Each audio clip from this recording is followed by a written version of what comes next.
Yeah.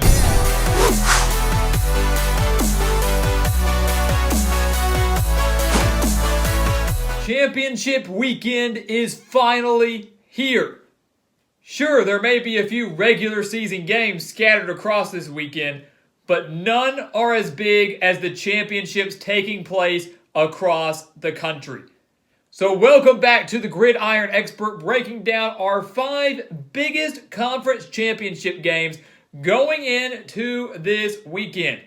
This is one of the most exciting weekends of college football every single year.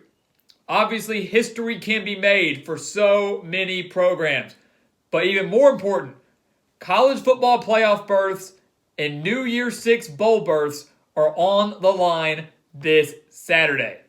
So let's go ahead and take a look at our top 5 games, starting with the Big 12 Championship down in Arlington between number 12 Oklahoma and number 8 Iowa State. Again, these rankings reflective of the AP poll. We are filming this video before the College Football Playoff Committee releases their set of rankings. So these rankings are based on the AP poll. Number 12 Oklahoma, number 8 Iowa State, 2 of the hottest teams in the country right now. Iowa State has won 5 straight games coming into this one. Oklahoma has won 6 straight games coming into this one. Their last loss? Iowa State, back in October. So this is the second meeting between these two teams this year. As we mentioned, Iowa State defeated Oklahoma in Ames 37-30 back in that first weekend of October, the second weekend of the season for a handful of teams. They won that game behind 139 yards and 2 touchdowns from Breece Hall, the star running back for the Cyclones this year, a major reason for Iowa State's success this season. Breece Hall, one of the best names in college football that you may not have heard of, a guy that's certainly not getting enough recognition this year, has 1,357 yards on the year, 17 rushing touchdowns. It's unreal. But he's going up against an Oklahoma defense that's allowing 88.1 rushing yards per game. The Cyclones and Hall, they average 199.9, so basically 200 rushing yards per game.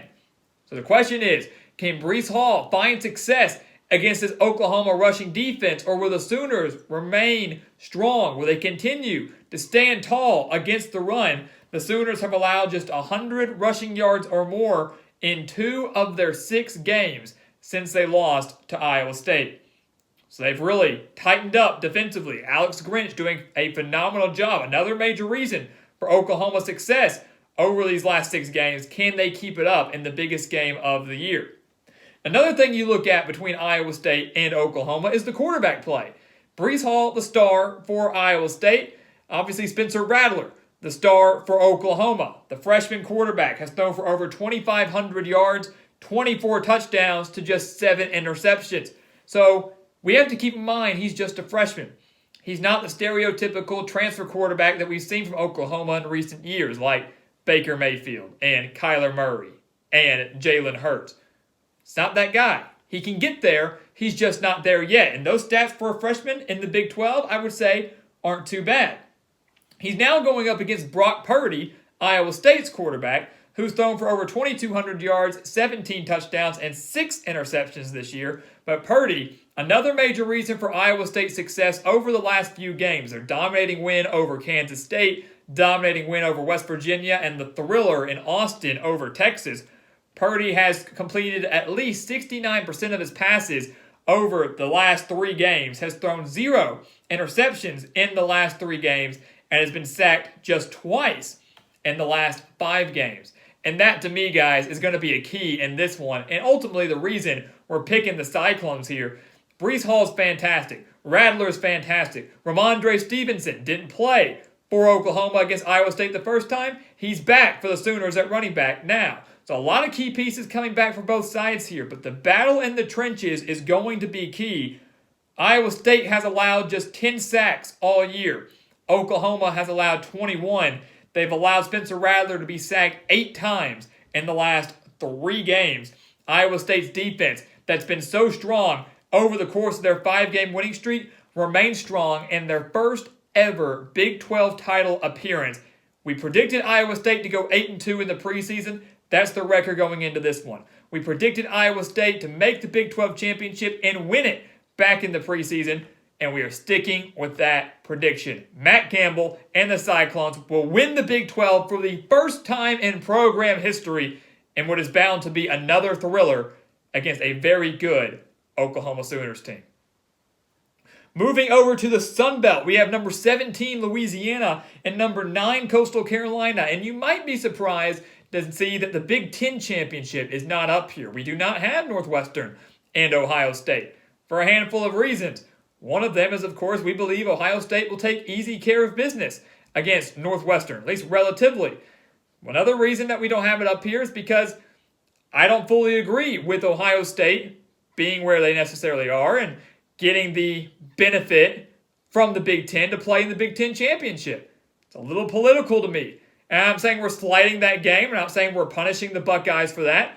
But I look at the Big Ten championship. It shouldn't be that close of a game. Ohio State should take care of business. To me, these 5 up here have bigger stakes and are going to be more exciting than the one we will see in Indianapolis. So nonetheless, we now move on to the Sun Belt. Number 17, Louisiana. Number 9, Coastal Carolina. This is going to be a fun one, and like Oklahoma, Iowa State will be the second meeting between the Ragin' Cajuns and the Chanticleers this season. Remember, Coastal Carolina, back in October, went to what was then number 21 Louisiana and defeated the Ragin' Cajuns 30-27. And I think that was when the nation realized Coastal Carolina is legit. They might contend for a Sun Belt title. I don't think anyone envisioned them being a top 10 team, but we realized that they could be a top 25 team and might contend for a championship. But here we are, a top 20 showdown in the Sun Belt Championship. Never would have thought I would say that. So you look at this, guys. Look at these 2 teams so far. Coastal Carolina has just 2 games in Sun Belt Conference play that have been decided by 1 possession. One was Louisiana, the other was last week against Troy, where they scored a game-winning touchdown with 35 seconds to remain undefeated. The Chanticleers 11-0.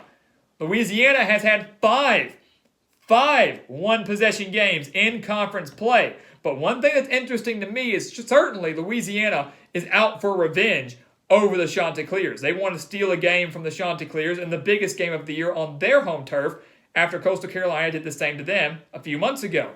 Louisiana has some key road wins this year. They won at Iowa State, beat them by 17. They won at UAB. They won at Appalachian State. They're no stranger to big road wins and big road tests. Look at the numbers here. Louisiana, very balanced. 214.8 passing yards per game, 207.8 rushing yards per game, led by the duo of Elijah Mitchell and Trey Regis, who have combined for over 1,400 rushing yards and 16 rushing touchdowns this season. That is Louisiana's strength right now, is their run game. Same can maybe be said for Coastal Carolina. The Chanticleers averaging 223.6 passing yards per game, 223.2 rushing yards per game. I mean, you can't get more balance than that. 0.4 of a yard separating them in the passing and the rushing category. The key for Coastal Carolina, though, is not their run game. Yeah, they want to try to pound it on the ground. They want to try to enforce their will on the ground, because when they do that, they set up the pass with freshman quarterback Grayson McCall, who has thrown for over 2,100 yards, 23 touchdowns, and just 2 interceptions. McCall does an unbelievable job of taking care of the football. And he has one of the best wide receivers in the conference in Javon Hiley, who has 820 yards and 10 touchdowns on the year. Caught that game-winning touchdown against Troy just last week.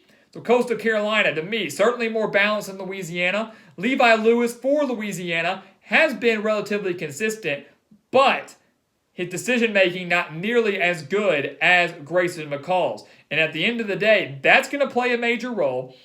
And again, like Iowa State and Oklahoma, the battle in the trenches and the defense for both teams is going to play a major role. And Coastal Carolina owns the edges on both of those. The Chanticleers have one of the best front sevens, I say, in the country.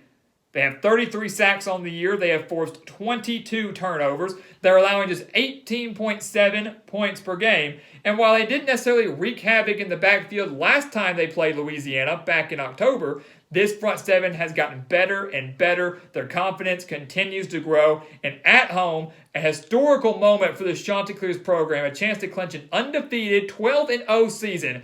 I think Coastal gets it done in what should be another close one against a very good Billy Napier Louisiana squad. This is a Sun Belt championship you do not want to miss. But we've got Coastal Carolina remaining undefeated and keeping their New Year's Six bowl hopes alive. Down to the ACC. This is it. This is the big one. I mean, you can't ask for anything better than that. Championship weekend, the ACC title game between the 4th-ranked team in the country and the 2nd-ranked team in the country, more than likely going to be number 2, number 3, based on the committee's rankings. Clemson, Notre Dame. This is one that I think maybe has the biggest college football playoff implications. Out of all the conference championship games, this is the one that has the most and maybe can shake up the most for the committee on Selection Sunday. This is absolutely, to me, a bigger game for Clemson than it is for the Fighting Irish. Remember, this is also a rematch, just like the previous 2 games.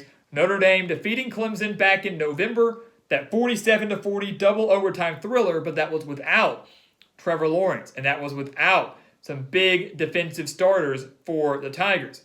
Notre Dame, to me, feels like a lock for the playoff as long as they don't get annihilated by the Tigers. If they keep this game close, win or lose, Notre Dame is in. If Clemson, though, if they lose this game, they're out. The Tigers are out. They will not make the college football playoff as a 2-loss team, a 2-loss team that did not win their conference. So this is huge for Dabo Swinney and the Tigers, more so than it is for Brian Kelly and the Fighting Irish. You look at this game, though. We mentioned Trevor Lawrence is back. He did not play the first time around against Notre Dame in South Bend. Trevor Lawrence, arguably the best quarterback in the country, will be the number 1 pick in the NFL draft. 2,400 yards on the year, over 2,400 yards, 20 touchdowns to just 3 interceptions. So stats could be better had he played every single game this year. This, to me, at the end of the day, is going to be a battle between Clemson's offense and Notre Dame's defense. A Notre Dame defense allowing 17.1 points per game and just 99.7 rushing yards per game. That's the number you want to watch out for again, just like we did the first time these 2 teams met. We know Trevor Lawrence can make the plays. We know that Clemson's offense is a completely different offense when he's out there on the field. But Travis Etienne, one of the best running backs in the country, was held to 28 rushing yards and just 85 total yards when he went up against Notre Dame in South Bend back in November. Can Notre Dame's defense do it again, make Clemson one-dimensional, and really hone in on the pass and maybe make life a little bit more difficult for Trevor Lawrence? That's going to be the key in this game. That is the big one. If they can shut down Travis Etienne again, it's going to be a really, really close game, and Notre Dame can very well pull off this upset. Another thing you have to look at is, if Clemson is 100% on the defensive side, can they stop Notre Dame's extremely balanced offense of 239.4 passing yards a game and 235 rushing yards per game? Ian Book, the leader of this team, but Kyron Williams, this really torched Clemson that first time around. 140 yards and 3 touchdowns against the Tigers, again, back in that first meeting. So you look at all of those factors here. What's going to give? Will Notre Dame's defense play like they did the first time? Can Notre Dame's offense generate something against what should be a 100% or dang near close 100% Clemson defense? All those factors combined, though, guys, I look at it, and the overlying point for me is the fact that Trevor Lawrence is back out on the field. Clemson is a different team with him out there on the field. Dabo Swinney does extremely well under pressure. Love him or hate him, he does well under pressure. They know how to win the big games. They know this is a must-win game. They're looking for their 6th straight ACC title, and I think they're going to get it on Saturday afternoon. I think they get it, and another close one over the Fighting Irish. So Notre Dame, as long as they lose this game by 7 or less, I would even maybe say 10 or less, the Fighting Irish will remain in the top 4. But Clemson, I do believe, wins this game and clinches themselves a spot in yet another college football playoff. Over to the American Athletic Conference, we have number 20 Tulsa and number 6 Cincinnati. These two teams were supposed to meet back last week. Regular season finale, ranked versus ranked matchup in Tulsa, and then we're going to meet again, more than likely, in Cincinnati. But now here we go. One time only, Tulsa and the Bearcats. This is going to be a fun one. We broke it down a little bit last week, so we're going to go through it a little bit quick. Defensive game. Cincinnati allowing just 15 points per game. Tulsa allowing just 19.9 points per game. Both teams allowing under 330 total yards per game. And remember, we say if you can get around that 300-yard mark or less defensively, you're doing a dang good job. And both these teams are doing that. They're doing a dang good job on the defensive side of the ball. But look at what Cincinnati's got to play for here. That slight college football playoff berth. They're going to need some help. The committee has made it clear they hate the group of five. Hate to say it, but they do. They do not like and they do not respect the group of five. Cincinnati needs some help from teams above them.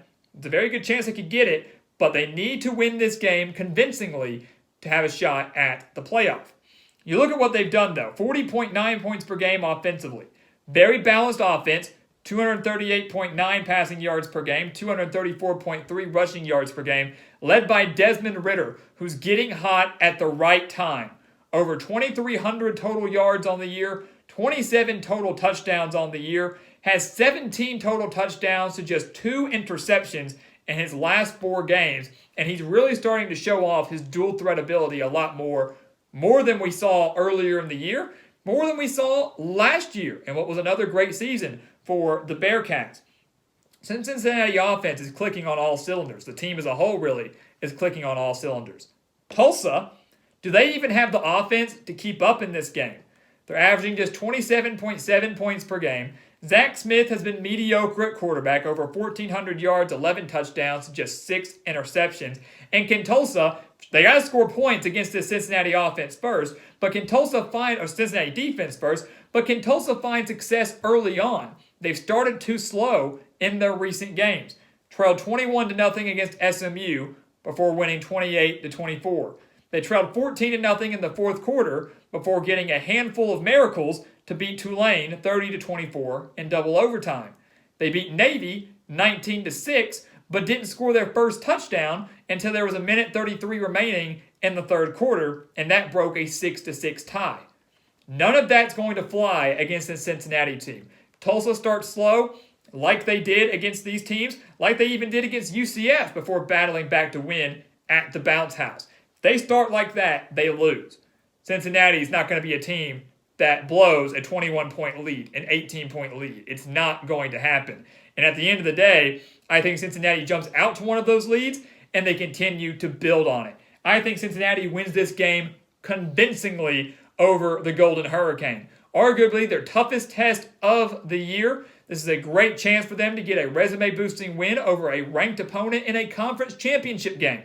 Tulsa's no slouch, but Cincinnati has dominated just about every single opponent. Only one game decided by one possession. That was a 3-point victory at Central Florida. And the Bearcats, knowing what's at stake, knowing they need and really have one last chance to impress the committee, go out there and do just that. And they win the American Athletic and remain undefeated. And finally, the SEC Championship. Hold on to your shoes because this is going to be a fun one. Number 1, Alabama. Number 11, Florida. Down in Atlanta. This game would be a lot better had Marco Wilson held on to the shoe instead of thrown the shoe. Instead of having a top 6 matchup, potential top 5 matchup, we have a top 11 matchup according to the AP. Florida, though, win or even if they win this game, lose, absolutely. Even if they win this game, will not make the college football playoff. They would have made it had they defeated LSU last week. Defeated LSU and then, of course, defeated Alabama. At the end of the day, you look at this. This is going to be a great game if you love offense. Mac Jones, the quarterback for Alabama, over 3,300 yards on the year, 27 touchdowns to just 3 interceptions, versus Kyle Trask of Florida, over 3,700 yards, 40 touchdowns to 5 interceptions. Both are lighting it up. Both are taking great care of the ball. Both are Heisman contenders. They've got a great supporting cast. Alabama with Devontae Smith, over 1,300 reception yards and 15 touchdowns. Florida, got Kyle Pitts, the best tight end in college football, 641 yards, 11 touchdowns. and Kadarius Toney, 831 yards and 9 touchdowns. These two teams can light up the scoreboard, and they can score very quickly. So again, if you love offense, you love offensive firepower, this is the game for you. The problem for Florida is the defense. Alabama has one. The Gators do not.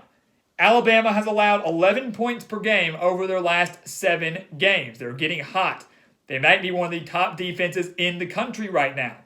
Florida, they're allowing 26.3 points per game and just got torched by Max Johnson at LSU. Again, LSU going into the swamp and defeating the Gators 37-34 and ruining their college football playoff hopes. Florida's 2 losses this year have come to Texas A&M and LSU. Alabama defeated those 2 teams by a combined score of 107-41. At the end of the day, if Florida can't stop an undermanned LSU team led by Max Johnson, Florida absolutely will not stop a fully healthy, fully strength Alabama team led by Mac Jones, Najee Harris, Devontae Smith, and countless others. Florida, I hate to say it, has no chance in this game. Alabama will win the SEC championship. They will win it convincingly, continuing to show why they are the number 1 team in the country. We'll break this game down into further detail later on this week, so stay tuned for that. We'll break down the numbers a little bit better, the players a little bit better, and elaborate more on why we truly believe Alabama will win this game comfortably. But again, Florida, there is such a thing as a hangover. Sure, you can play for an SEC title. That's great. But usually when you win the SEC title, you go to the playoff. The Gators aren't going to have that liberty if they miraculously pull off the upset. So are they going to be motivated? Are they still going to be hungover and upset after that crazy loss they suffered, stunning loss they suffered last week at home? It's going to be interesting to see the mindset of the Gators and if they have any sort of answer for this Alabama offense. And right now, I really don't think they do. So Alabama wins. They continue to prove they're the number 1 team in the country, and they will be the number 1 team on Selection Sunday. So guys, there you have it. I know it's a lengthy video, but our top 5 conference championship games going into championship weekend. I know the Big Ten isn't up here. I know the Pac-12 isn't up here, but take a look down in the description below. We have listed our picks for every single conference championship game. So we will tell you who we have winning each of those games down in the description below. Some of those games just don't have the stakes or the excitement as these games do. Handful of rematches, 3 rematches here. A game that should be a rematch between Tulsa and Cincy, and a game between Alabama and Florida that maybe it's a blowout, but we'll see a lot of offense, a lot of yards, and a lot of points. So a great conference championship weekend coming your way. Again, guys, playoff berths and New Year's 6 bowl berths on the line. You don't want to miss any of these games and any of the action this weekend. And of course, we'll have you covered the rest of the way, the remainder of this week. And of course, once Selection Sunday and the playoff is finalized later on in the week as well.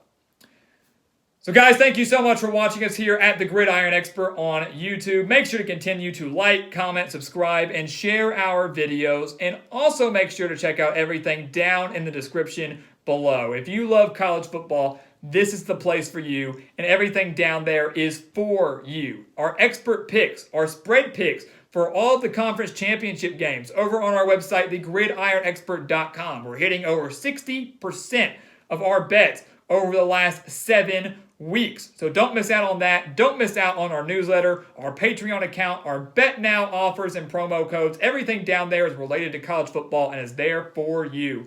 And once again, guys, as always, thank you so much for watching, and we'll see you next time right here on the Gridiron Expert.